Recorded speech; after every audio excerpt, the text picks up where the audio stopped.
हर हर महादेव। जय शिव शक्ति। पूर्वजन्म का रहस्य पर ब्रह्म परा plus Brahma is equal to भौतिक जगत से परे का सार तत्व सदाशिव है। जो निष्फल ब्रह्मा है वे सर्वज्ञ है, जगत के कर्ता है, सभी भी भूतों पदार्थों के ईश्वर है। उनमें स्त्री पुरुष का भेद नहीं है। वे न धनात्मक सत्ता है न ऋणात्मक, वे सेवन प्रकाशित है। उनमें कोई विकार नहीं है। वे परात्पर ब्रह्मा है, अनिर्गुण सच्चिदानंद है, सभी जीव में सार है। सभी जीव आगम का ज्ञान न रहने के कारण अज्ञानता में पड़े हुए हैं। वे जानते हैं कि वे सभी सदाशिव के तेज से प्रकाशित है। इस अज्ञानता के कारण गर्भ में आते ही वे भिन्न भिन्न प्रकार की उपाधियों से अपने को विभूषित करते हुए इस सच्चिदानंद शिव तत्व से पृथक अनुभूत करने लगते हैं। सहंकार अर्थात अहंभाव के उत्पन्न होते ही वे स्वयं को कर्ता समझकर कर्म करते हैं और कार्यकरण नियम के बंधन में बंधकर जीवन मृत्यु के चक्र में फंस जाते हैं। शरीर प्राप्त करके भोग में लग जाते हैं। इससे उन्हें इस कर्म रूपी कारण का फल भी भोगना पड़ता है। जैसे महर्षि गौतम ने न्याय दर्शन को प्रवर्तन किया था, इन्होंने कार्य कारण नियम की व्याख्या की थी। इसमें कहा गया है कि कार्य अपने कारण से उत्पन्न होता है और फिर वह कार्य ही अगले कार्य का कारण बन जाता है। इस प्रकार एक छोटी सी क्रिया अनंत क्रियात्मक श्रृंखलाओं का जनक बन जाती है। यहाँ शिव कहते हैं कि जीव और उसकी क्रियाशीलता का कारण सदाशिव है। वह उनके अतिरिक्त और कुछ है ही नहीं, किंतु यह सांसारिक अनुभूतियों के मायाजाल में स्वयं को संप्रभु अस्तित्व मान लेता है। स्वयं को कर्ता मानने के कारण उसमें क्रिया का आवेश उत्पन्न होता है और उसके संस्कार आवेशित होने लगते हैं और यह आवेश उसकी अगली क्रिया का कारण बन जाता है और मृत्यु के समय भी इस आवेश से मुक्त नहीं हो पाता है और यही आवेश उसके अगले जन्म का कारण बन जाता है। जीव की यह अज्ञानता इसलिए है कि वह आगम रहस्य को नहीं जानता, अर्थात उसे यह ज्ञात नहीं कि यह प्रकृति ब्रह्मांड क्या है और उसमें क्या है। वह अपनी इंद्रियों की अनुभूति को सत्य समझकर जगत के भिन्न भिन्न स्वरूप में अनुभूत करता है और स्वयं को संप्रभु अस्तित्व मानकर भोगने लगता है कि इस प्रकार एक जन्म की प्रतिक्रिया में दूसरा जन्म प्राप्त करने वाला मूर्चेतन जीव यह नहीं जानता कि उसके अंदर एक सूक्ष्मलिंग स्वरूप ही वह है।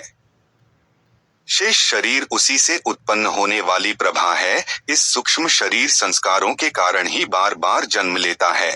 संस्कार नष्ट होने पर यह सूक्ष्म शरीर भी नहीं रहता और वह जन्म मृत्यु के बंधन से मुक्त हो जाता है। स्थावर, कृमि, जलचर, नभचर और पशु इन चार प्रकार के शरीरों को धारण करके सहस्त्रों बार जन्म लेता है और जन्म मृत्यु के बीच के दुख भोगता है। इसमें यह मनुष्य योनि ही आगम ज्ञान की प्राप्ति के लिए है, किंतु यह योनि सरलता से प्राप्त नहीं होती। जीव अपने पुण्य कर्मों से ही मनुष्य योनि में जन्म लेता है। देवी बगलामुखी अनहद चक्र की देवी है। यही शिव राजा राजेश्वर अर्धनारीश्वर या जीवात्मा का निवास है। संपूर्ण शरीर में या ब्रह्मांड में ऊर्जा का मन की गति यहीं से नियंत्रित होती है। इस चक्र की साधना के करने से सभी चक्रों की शक्ति में वृद्धि होती है। देवी बगलामुखी इस चक्र की तेज प्रभा है जो विष्णु की शक्ति शक्तिकृत हैं। बगलामुखी का प्रथम वर्णन यजुर्वेद में वलराहा के रूप में मिलता है, किंतु इस देवी का प्राचीन रूप सती से उत्पन्न होने वाला वल्गा है। यह देवी भुवनेश्वरी का ही एक स्वरूप है। बगलामुखी नाभिकीय तेज है और इस तेज से ही समस्त शक्तियों को बल प्राप्त होता है, इसलिए इसके अनेक रूप हैं। मार्ग भेद से इनके चार रूप है। हर्ष वैदिक रूप, देवी वल्गहा हर्ष वैष्णव रूप, बगलामुखी हर्ष सिद्ध रूप, त्रिपुर सुंदरी हर्ष शाक्त रूप, महाघोरा जयंती जयप्रदा। एक प्राचीन श्लोक के अनुसार रावण को नष्ट करने के लिए श्री राम ने इसी शक्ति का आह्वान किया था, इसलिए इसे लंकाधिपतिध्वंसकरी लंकेश्रेणुवंदिता लंकानाथ कुल्हारा महारावण हाराणी भी कहा जाता है। वर्तमान युग में बगलामुखी के जी स्वरूप की साधना की जाती है, वह शत्रु विनाशक रुकी है, किंतु बगुला रूप मुखी का रूप यही नहीं है, इसका एक सर्वस्वरूप है, इसे विंध्यवासिनी भी कहा जाता है और पीताम्बरा भी कहा जाता है। शुक्ल पक्ष की पंचमी के प्रातः सूर्य की पूजा करके अर्घ्य प्रदान करें और देवी बगलामुखी के 108 मंत्रों को जमकर स्तुति करें। रात्रि में किसी निर्जन स्थान पर या नई बनी हुई कुटिया एकांत के किसी कमरे में वारंगल की पिंडी बनाकर उसे हल्दी केसर से लिप्त करके उसकी पूजा करके प्राण प्रतिष्ठा करें। इसके लिए मूल 1188 मंत्र का जप करके हल्दीपुर आदि चढ़ाते हुए पिंडी में देवी की भावना को स्थिर करना पर्याप्त है।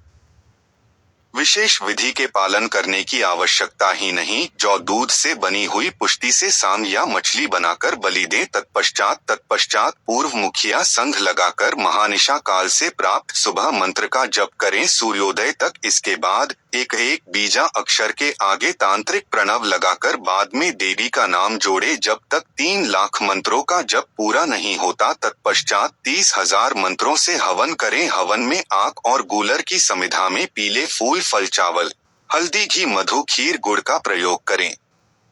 हश सर्वकर्माण्यन्नसासन्यस्यास्ते सुखम वशी, हश नवद्वारे पुरे देहि नैव कुर्वन् कार्यं। अर्थात अंतःकरण जिसके वश में है, ऐसा सांख्य योग का आचरण करने वाला फंक्शन करता हुआ और नहीं करवाता हुआ ही नव द्वारा वाले शरीर रूप घर में सब कर्मों को मन से त्याग कर आनंद पूर्वक परमात्मा के स्वरूप में स्थिर रहता। व्याख्या: श्री कृष्ण जी ने मानव शरीर का वर्णन एक भवन के रूप में किया है, जिसके 9 द्वार, 9 आँख, 2 कान, 2 नासिका, 1 मुंह, 1 गुदा तथा 1 लिंग। कृष्ण और अर्जुन दोनों शरीरों में 9-9 द्वार, 2-2 शरीरों के 18 द्वार। ऐसे ही गीता जी के 18 अध्याय और महाभारत का युद्ध की 18 और 18 अक्षौहिणी सेना जो 18 वाणी पांडव के पास और 11 अक्षरों की सेना कौरव के पास। यह बहुत बड़ा रहस्य है। लगभग गीता पर 5000 लोगों ने टीका किया हुआ है, परंतु तत्वज्ञान, वह तत्व के विषय में यानी कि परमेश्वर को जो तत्व से जानता है, उसके विषय में कहीं पर भी टीका या व्याख्या नहीं की गई है।